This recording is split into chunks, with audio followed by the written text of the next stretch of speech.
At Maverick Public Relations, growing your influence is their specialty. NPR works with remarkable companies in the cannabis industry to deliver exceptional results.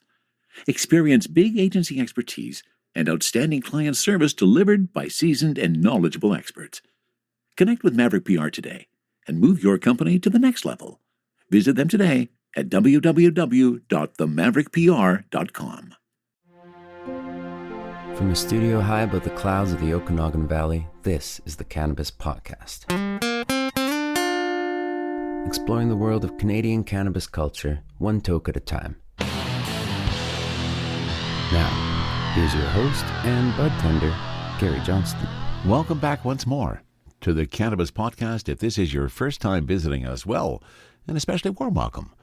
Over the next 30 minutes or so, we just got a ton of information about the plant I love, cannabis.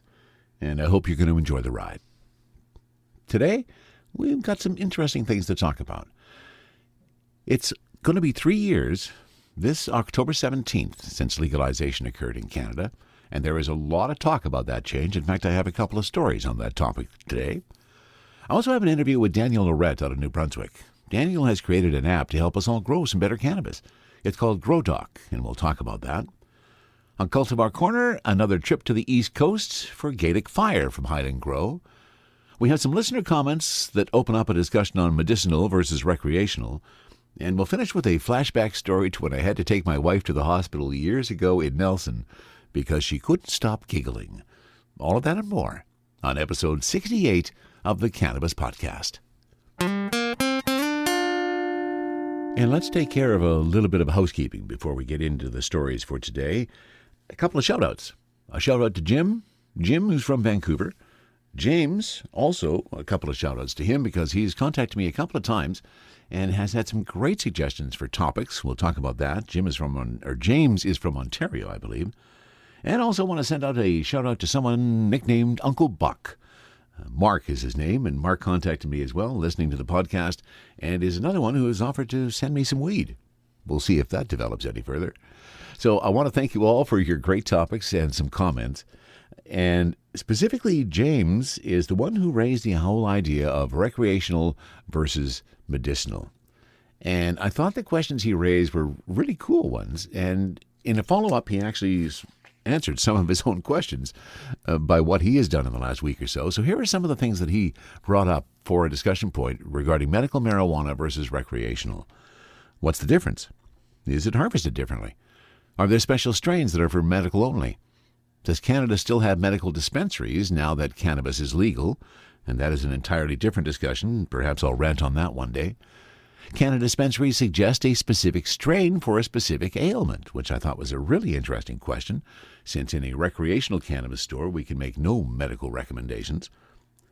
And the other question he had is, if he can order cannabis from Shoppers Drug Mart, is it considered a dispensary? And what makes a store a dispensary? All some great questions, Jim. Or James, or however you would like to be referred to. I guess since you cited Jim, I'll refer to you that way. Great questions. I don't know that I have the answers to all of those questions, but I am going to do some investigating and see if we can find out some of those questions. And Jim did follow that up he actually did go to Shoppers Drug Mart, and we'll talk about that on the next episode, about what his experience was there. And I had the best question in the store the other day. This was one that I chuckled about it, and we actually chuckled about it for most of the day. Answered the phone, and the first question I was asked was how much our ounces are. Well, I, of course, didn't give a price because we are not allowed to give prices over the phone because of the legislation, which in itself is weird. But then he followed it up with the weirdest question I have ever heard. So he asked me for the price of ounces, and then he followed that up with, what size do your ounces come in? After a pregnant pause, my reply was, all of our ounces are 28 grams. I don't know what answer he was expecting there. And another thing I wanted to mention is my friend David Wiley from the Okanagan Z has kind of morphed into the ounce.ca. Well, David and his partner Jenny are hosting a new podcast. It is called By the Ounce. And I'm very pleased that I was actually on as a guest for their episode 7. So give them a hit at their website, theounce.ca, if you care to listen, or listen to any of their other podcasts. And on a personal note, I have to say, when you work Monday to Friday, 9 to 5, and you don't smoke any cannabis at work, it is such a treat to have the weekend arrive. You wake up on Saturday morning and you can wake and bake. I love being high. And because legislation is due for renewal on October 17th of this year, when we hit the 3-year mark, a couple of stories about that. This is from cannabisretailer.ca. The importance of the 2021 Cannabis Act review. When Prime Minister Justin Trudeau announced the legalization of cannabis in 2018, a very important detail was passed over by most of the media, and that was the 3-year review written into the original legislation. The government knew it was going into uncharted territory by legalizing cannabis for recreational use at a national level. Politicians knew they would face strong opposition and fear from socially conservative Canadians.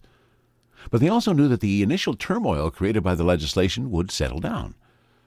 So perhaps the wisest part of that legislation was ensuring that in 3 years we would be in a position to review and amend the legislation once we had some experience, some empirical information, and a real feel for how cannabis would influence our society and communities. October 2021 is when the legislation is slated for review and change.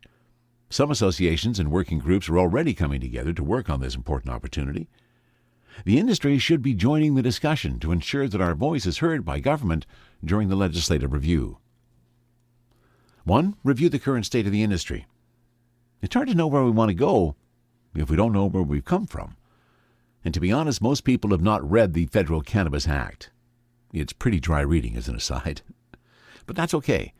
It's not a terribly exciting document to read, but understanding the core spirit of this legislation will help direct the wording of any changes to the original spirit of the legislation. 2. Identify changes and improvements. Now that we have nearly 3 years of experience behind us, we are well equipped to write a lasting and effective piece of legislation that will allow for a strong legalized industry, reasonable regulation of product, and a projection of the strong social values that make Canada great. Since we now have experience in the industry, we're better equipped to find that reasonable balance. 3. Educate legislators. Once we identify the changes and improvements that will benefit the industry, while still allowing for the regulation of the industry, the hard work will be educating the legislators about those recommendations and the need to include them in October's review of the Cannabis Act.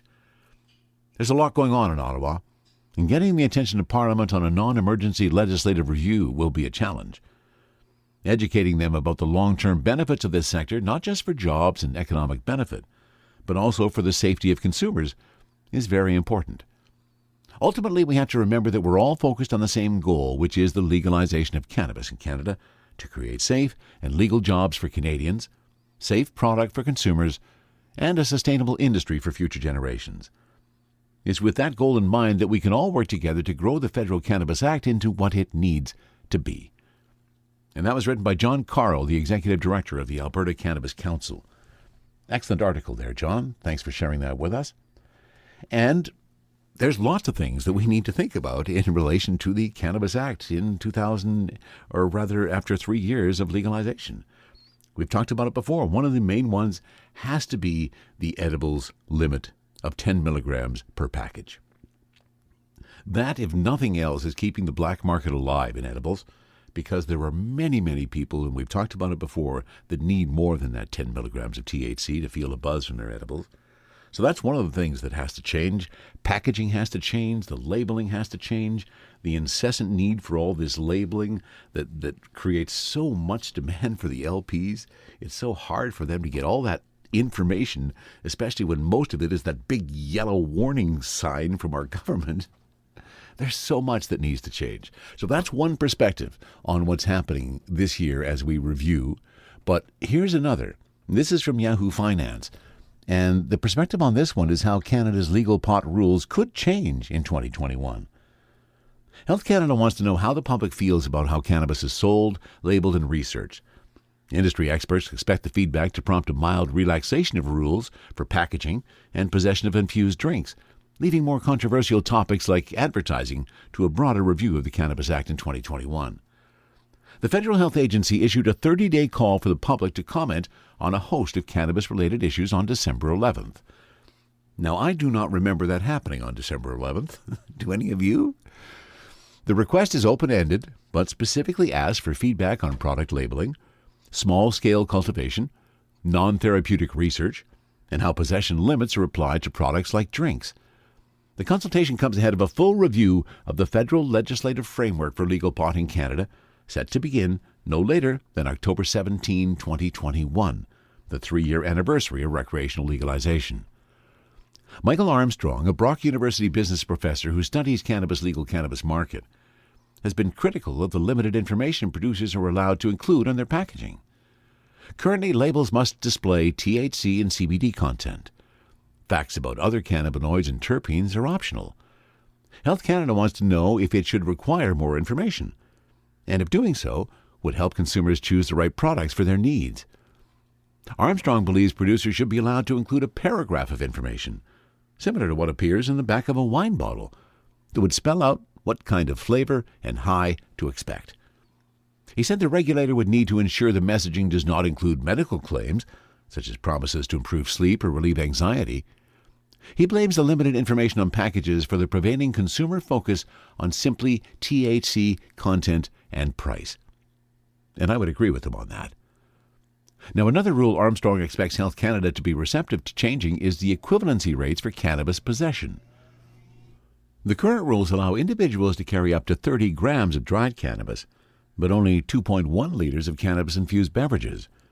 The rules limit many of the canopy gross beverages to 5 cans per purchase, while competitors like Aurora and the Green Organic Dutchman have responded by releasing more potent shots and powders that can be bought in much greater quantities. In fact, we talked about the Green Organic Dutchman's THC powder a few episodes ago, and you can buy like 24 packages of that, and it doesn't even add up to a gram of equivalency. So whether you compare it to the rest of the cannabis space or you compare it to alcohol, it's a flawed concept, says Chief Executive Officer David Klein. While an equal regulatory playing field with alcohol has long been the goal of many in the industry, some doubt the regulators will allow it, given the health and societal effects of booze. Health Canada has always said that, in their opinion, alcohol policy has largely been kind of failed public policy, said Deepak Anand, Chief Executive Officer of Materia Ventures and a longtime commenter on cannabis regulations. Some in the cannabis industry are asking for parity with alcohol, and the regulators are saying they don't want to regulate it that way. I think that's where a lot of the industry concerns and frustrations are stemming from. Health Canada's consultation notice also hinted at potential changes for micro-cultivators, microprocessors, and nurseries, licenses for small-scale producers. The agency wants to know if the lesser regulatory burden for these types of producers is appropriate given their scale, and if the current framework puts smaller growers at a disadvantage compared to larger peers. Interesting time we are in as we approach 3 years of cannabis legalization in our country. I do hope that there's a lot of changes in the legislation, and we'll see if we start to see any of those as of October 17th this year. And our conversation today is with Daniel Lirette from New Brunswick. Daniel has created an app that is going to help us grow better cannabis this year. At least that's what we hope. It's called GrowDoc. You can find the details at growdoc.net, and I, of course, have the link back at cannabispodcast.com for you. But we pick up the conversation with Daniel just after I welcome him to the Cannabis Podcast. First of all, I'm going to assume, Daniel, that you have some interest in cannabis, not just in identifying the plants. Yeah, I personally myself, I'm an advocate for cannabis. I love it, all the benefits that can come out of it. And so now we're doing the identification of diseases, and we want to do pests and also do the male to female. Yeah, I was taking a look at your site, and I'll of course post the link back at cannabispodcast.com, and it is at growdoc.net. That's where you can find out all the details, and pretty cool what you've done, Daniel. So give me a sense of, where did your journey with cannabis start? We'll talk about the app in a minute, but where did your journey with cannabis start? My journey with cannabis, I mean, it goes back to high school days, where it's, it was a guy that traded a PlayStation 4 to get a quarter of cannabis, and then we, smoked it behind the mall, behind the dumpster. Back then it was still quite a bit illegal, and getting caught was quite still in the weird zone. So since then, I started growing about 7 years ago, and growing here and there. But lately, in the last 4 years, we've been growing steady. While I had these issues when I first started growing, and I saw that there was no solution. So when I saw that this tool could be created and it was already existing in other agriculture crops, so I was like, okay, well, I'm gonna take part of that to create this app, and I've been growing since to really try to diagnose things, and we've got research facilities and a university on board that's going to do these deficiencies, so we can have all this credible data added to the app. Yeah, very cool. So you have a programming background, do you? Yes, I do. Yeah, and obviously that's what sparked you. So you take your cannabis, take your programming background, you put them both together, and you come up with GrowDoc. Yeah, exactly. I was working at a tech startup, so I had extensive knowledge of how, I started, employee 4, and there was just a few clients, and it went all the way to 40 people. So I saw that whole progression, and then I saw this opportunity, and this opening in the cannabis industry with cannabis tech. So I was like, somebody's got to do it. It's got to be me. So I just went for it. Oh, good for you! It's really good. I'm impressed with what I see on the website. I'm be curious to try out the app once the growing season starts. So give us a sense, Daniel. We know you built the app, and we'll talk a little bit about some of the effort to get there. But let's get a picture of what the app does. So give me a sense of what GrowDoc does and can do for my cannabis plants this year. Yeah, so GrowDoc is essentially focused on identifying cannabis plant problems. So whether you've got a deficiency or underwatering and overwatering, the app simply works by you just have to take a picture of that affected leaf, and the machine learning in the background with its data set is going to be able to identify the problem and then give you a solution. So what we're doing, we're really narrowing down the information. We're trying to make it quick, especially really helpful for like hemp farmers or people out on the field, outdoor grow, where you can just pull out the app, have a scan, and then see and confirm for yourself with images and videos of this is the actual problem, and then you get your solution immediately. Okay, that is very cool. Yeah. So you mentioned, Daniel, that you've partnered with some educational organizations to do some experimental testing. Explain to us how that's going to help the app and what kind of testing they're doing for you. We've got, it's called a CCNB, so it's the Community College of New Brunswick that's in our province, and they're a research facility. So they're helping, companies can pay to test out research, and normally they were working a lot with beer and beverages, but now that cannabis is legal and they have a license, they can do these testing. Where they're located, they're in a sort of, it was agriculture for potatoes, a lot of McCain fries, it's all from there. So they're already doing these, the nutrient deficiency testing on the potatoes, and they were doing tomatoes. For us just to go there, they were already doing those, so we can get them to do the deficiencies on the cannabis plant as well. So right now we've done the potassium with them, just a small experiment, and that just finished last few weeks ago. We're starting up a bigger project with them in May or June, where they're going to conduct nitrogen, potassium, phosphorus, calcium, and magnesium deficiencies, and then they're going to test out a few pathogens as well, fusarium, white powder mildew, and gray mold. That's for the research at CCNB. The University of Moncton is a bit different. This is an actual project with postdoctorate students. So it's a 2-year. They're doing the same nitrogen, potassium, phosphorus, calcium, magnesium, and then the same pathogens as well. But they're going to look more on a microbiology level and see what's actually going on. They want to really study this. So they're kind of, we're funding this experiment, and they're piggybacking off a little bit to see what else is going on with the plant. And then that is going to be a study that's going to be peer reviewed by 6 other major universities like Guelph, University of Sherbrooke, and that's going to be peer reviewed. And hopefully we get some more insight that we've never had. Yeah. So that's the goal out of that one. Yeah. Oh, that's very cool, Daniel. I'm glad to hear that you have those kind of arrangements with them. As that data gets developed, you'll be incorporating that knowledge base back into the AI for the app, I assume?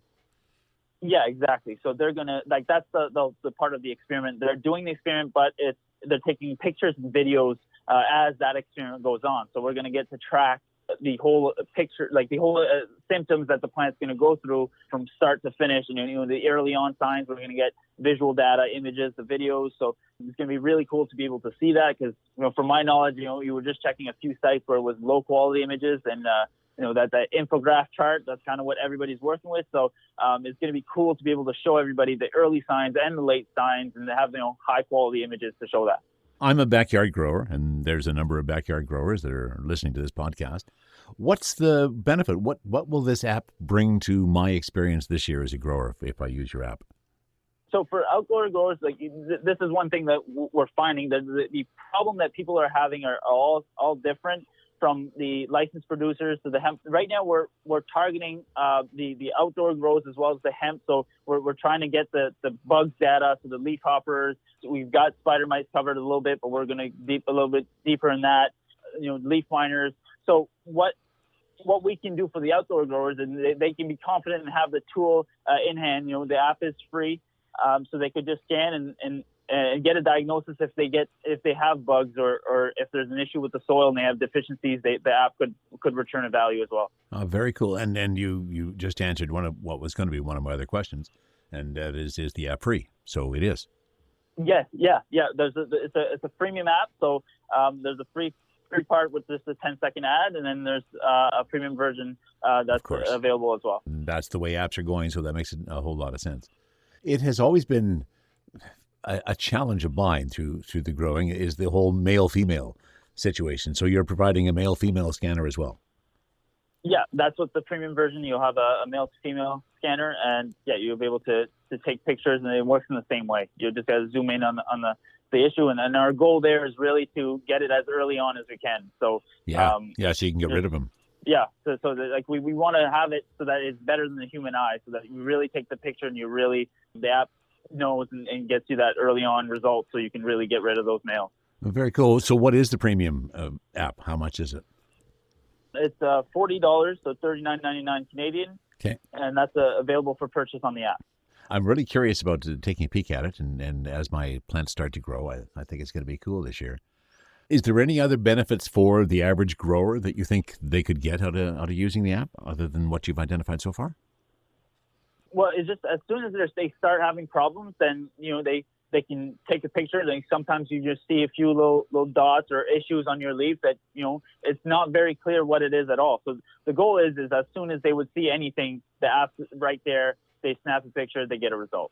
Excellent job. It sounds like you've done a great job in putting this together, Daniel. How big is it? Just you, or you got a team behind you?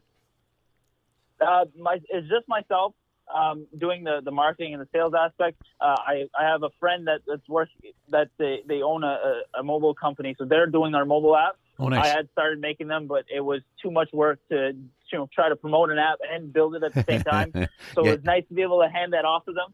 Yeah, and I think they've done a great job as well with the mobile app. So, it's just right now. It's just me. There's no investors. It's me and we've got the app. They're handling the app. Well, that's very cool. Congratulations on getting it up and running. And it looks like it's going to be advantageous to a lot of people who are growing cannabis in our country. Yeah, I really hope so. So let me hit you with my hot seat questions, Daniel. So what's your favorite cultivar? I would say it's the green crack. I'm looking for something that's a pick me up, get me going to work. So that's one I've never. I had it, and then there's nothing else like it. So that's nice. It's nice when you find that one that hits for you. Yeah, exactly. And do you prefer joints or vape? A joint. Okay. And do you have a favorite munchie? I guess pizza's pretty good. That's a pretty common response, so I'm not surprised by that one. Edibles or flower? Flower. Okay. Edibles is like they don't work until you talk crap about them. They hit you too late. You just take them and you forget you took them. That's my thing with them. That's a good description of it. I agree with that. And now we're getting into some terminology issues. And with you in New Brunswick, I really enjoy these, how things sound a little different across our country. Do you have a name, Daniel, for a running joint? A running joint? Yeah. What do you mean by running? So the burn is running down the side of the joint. You're getting what in Western Canada is often called a canoe. There you go. So a canoe is one. Yeah, it's canoeing. Yeah. Okay. Yeah. White rabbit comes out of Quebec, which was one I hadn't heard before. Wow, I never heard of that one. And then the other one that I find really interesting across our country, there's just slightly different terminology in how people refer to 3.5 grams of cannabis. How do you personally refer to 3.5 grams? I'd say 3.5 grams. Yeah, I've heard an eighth, and Okay. But 3.5 is 3.5 works for you, and is that a fairly common phrase in New Brunswick where you are? Yeah. Okay. Yeah. Okay, so there's a slight variation again, and I love the way our language is just slightly different across our country, and it's all about cannabis, and we're all passionate about this plant. Yeah. There's a big, passionate cannabis industry in Atlantic Canada.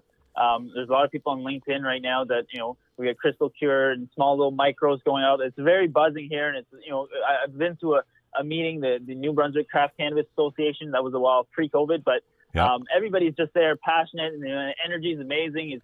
It's people they're not competing against each other. They're not competing and helping each other. So it's something really cool to be a part of. And, it's amazing to be at, this time in the cannabis times, right? Yeah, well, and I'm glad you shared your enthusiasm with it. I talked with Tanner Stewart from Stewart Farms not too long ago, and he had as much enthusiasm for what's happening out there as well. So very cool, Daniel. And I'm pleased to hear that New Brunswick is alive and well and cannabis friendly as well. That's very cool. Yeah, it is. Well, thanks for sharing your story with us. We will post the details again at cannabispodcast.com, where you'll find a link to Daniel's app, and you can check out all the details for yourself. Daniel, we'll leave it there. You enjoy the rest of your day, sir.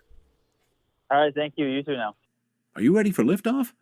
Don't miss Canada's #1 cannabis conference and trade show, Lift & Co Expo, coming this May 12 to 15 to Metro Toronto Convention Centre. Level up your industry intel at the Lift Cannabis Business Conference. Connect with movers and shakers from across the cannabis industry and preview new products and services from 250 plus exhibitors. Plus, everyone loves Lift & Co Expo's prizes, live music, and more. Visit liftexpo.ca for tickets. That's liftexpo.ca. THC, CBD, terpene profiles, what's in me? Oh, please explain to me. Cultivar Corner, Cultivar Corner, oh yeah. Cultivar Corner, please explain this stuff to me. On this episode of Cultivar Corner, we're heading back to the East Coast. We've been there before. We've actually been to the East Coast a few times over the course of this podcast. And what I'm pausing to smell is another treasure from the folks at Highland Grow in Nova Scotia. And what have we tried from them before? We tried Eastern Dank. That was really good. Apologize for that little click in the background. I'm actually rebooting my computer at the moment.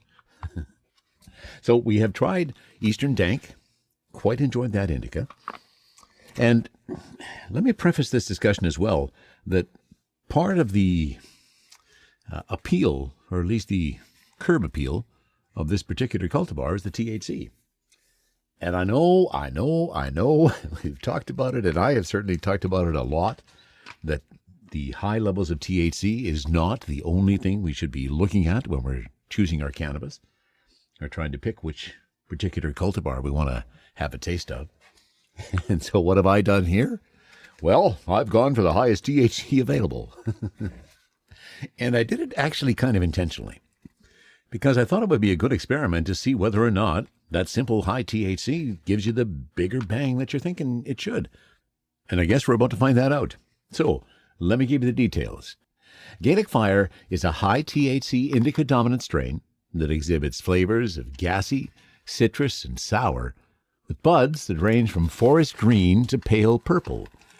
Let's take a look at a couple of those buds and see what our evaluation of those colors are. Okay, yeah.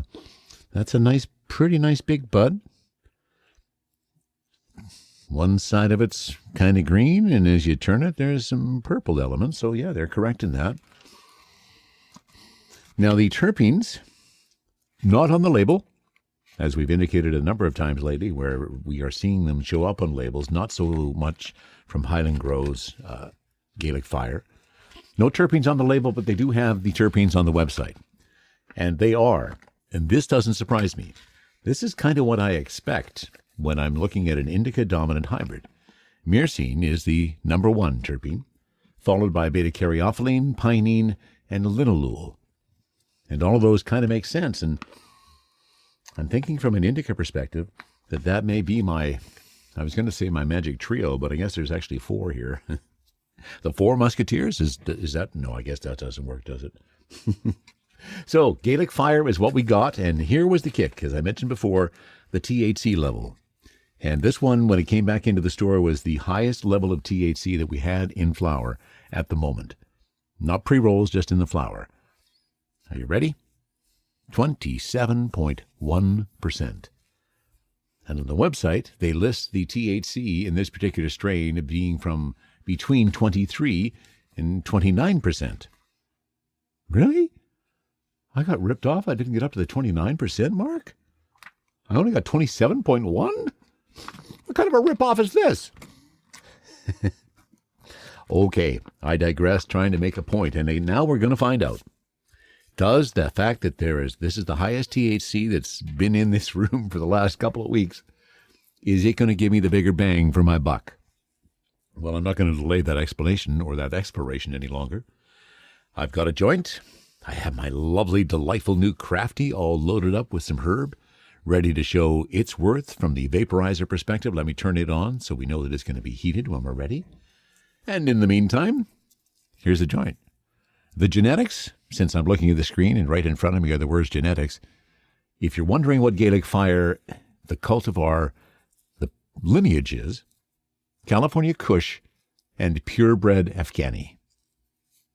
Again, that says some pretty deep notes for a good indica, especially that purebred Afghani. So California Kush and purebred Afghani turns into Gaelic Fire from Highland Grow in Nova Scotia.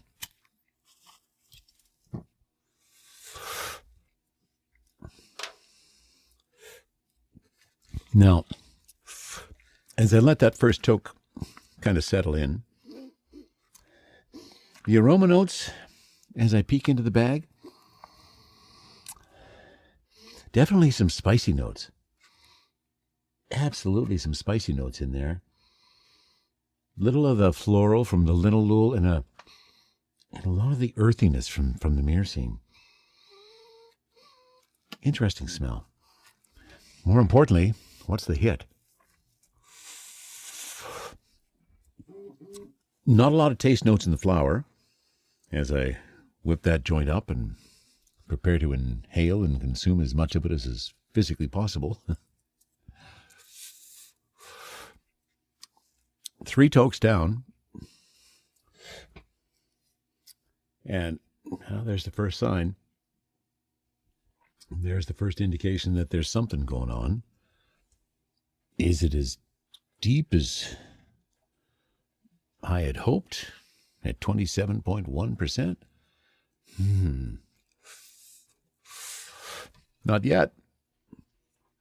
But to make sure we get the full sensation, set the joint down for a bit.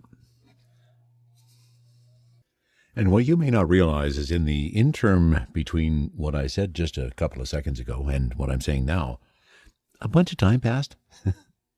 Some stuff happened in the house, and obviously I couldn't record because of all the noise that was going on. So I ended up finishing the joint, and now I'm ready to move on to the vaporizer. And I'm still kind of waiting. Let's see if this helps.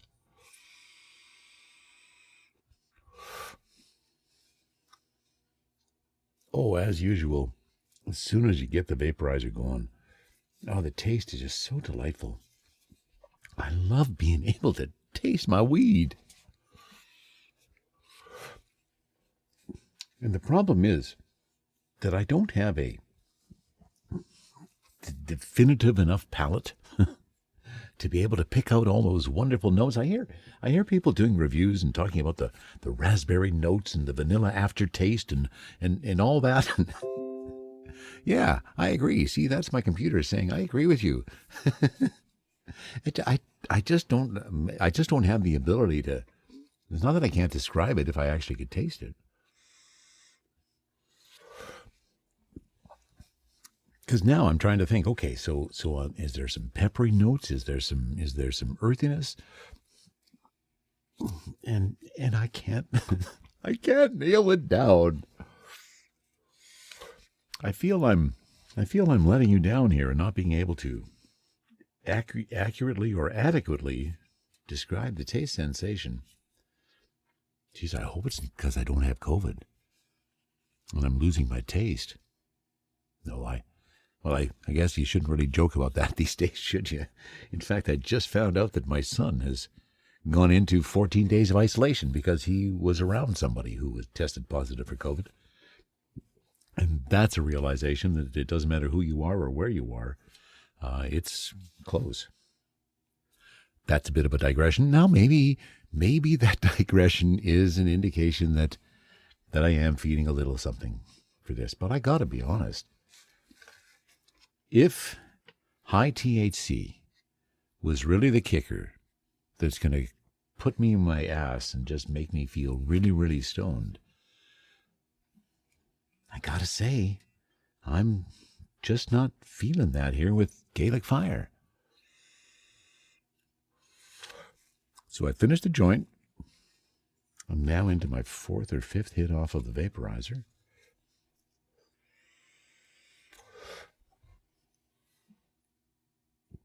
And yeah, I'm stoned. But I'm not wasted. That's what I was hoping for. I was hoping to get wasted. Well, hang on a sec. That last little hit on the vaporizer seemed to have been maybe a triggering element or something. No, it's not going very deep. So, is high THC what you should be looking for? As I've said before, it's really the combination and I guess this is the part that really does surprise me, and whether it's a disappointment, I'm not sure. But with myrcene, beta-caryophyllene, pinene, and linalool, which I kind of thought were terpenes that had a really good effect on me and a pretty fast effect on me. Maybe the percentages are different. Now, it doesn't say how much the percentage of terpenes in this particular cultivar is. But anyways, I think I have to come to the conclusion that Gaelic Fire, in terms of being a really potent indica at 27.1% THC, kind of disappointed me a little. From the cannabis-infused studio in the clouds, this is the Cannabis Podcast. And I'll finish off today with a story from way back. This is probably back from the mid to late 70s. My wife and I were living in Nelson at the time, which I think I mentioned previously. And Nelson has, and still does, have kind of a reputation as being a cannabis-friendly place. Well, I can't remember the specific weed we were smoking on this particular night, but it resulted in giggles. I mean, serious giggles. It started off after we had smoked, well, maybe 1 or 2 joints. My wife has always been pretty much of a lightweight in terms of her THC tolerance, so it doesn't take much for her. As you know, if you listen to the podcast at all, it usually takes a bit for me. And back then, if I remember correctly, we were smoking weed that was likely from the Kootenays and likely wasn't heavily budded, because we smoked a lot of leaf back then, if I remember. But anyways, on this particular night, whatever the weed was, boy, did we get giggly. We were listening to some music and telling some stories, and I don't know whether I was exceptionally funny that night or not. Probably not. But my wife, she just went absolutely giggle crazy. She couldn't stop. She couldn't stop giggling, and it was starting to bother her. She was starting to be worried because she couldn't stop giggling. And it had gone on for probably half an hour, 45 minutes at this point. She's still just giggling out of control. I mean, she can catch her breath, but she's giggling, and she just can't seem to stop. And I now am probably not enjoying the experience as much as I once was, because now I'm worried about my wife, who is, for whatever reason, so stoned that she can't stop giggling. Well, I think after an hour, we decided that we had to do something about it. So we went to the Kootenay Lake District Hospital in Nelson. This was probably about 11:30, 12 o'clock at night. And again, this was in the mid-'70s. So cannabis was, of course, illegal at the time. And when we went into the emergency room, they said, well, what's the problem? We said, well, my wife can't stop giggling. And they said, well, what started her giggling? We kind of had to say that, no, we'd smoked some joints, and she just started giggling and literally couldn't stop. And now she was having trouble catching her breath. And this was still going on while we're in the emergency room. they gave her some oxygen, which I guess they felt was something that they needed to do, and that kind of settled her body down a little bit. And she started to, I guess, not be giggling quite as convulsively and quite as continually anymore. And they said, well, there's really not much we can do for you. I mean, here, we'll tell you what, we'll give you a prescription. And this was the mid-'70s. And for anybody who lived in the mid-'70s, doctors at that time were giving Valium out a lot. And that's what my wife was sent home with that night, to stop her giggles. Take some Valium, which will put you into this dozy state. Now, I can't remember if she actually took the Valium, but I do know that after having been to the hospital for a while, being under the stress of all the medical people all around us, kind of the buzz was going off. She had lost her desire to giggle incessantly, and so the crisis was over. We left the hospital, went home. I think I smoked another joint, but I don't think I convinced my wife to. If you ever have any comments about something that I should talk about here on the Cannabis Podcast, please let me know. info@cannabispodcast.com. Same thing if you think there's someone that should be interviewed on the show, please let me know. You can find all the links always at cannabispodcast.com. And that wraps it up for episode 68 of the Cannabis Podcast. From the Cannabis Infused Studio, high above the Okanagan Valley, this was the Cannabis Podcast.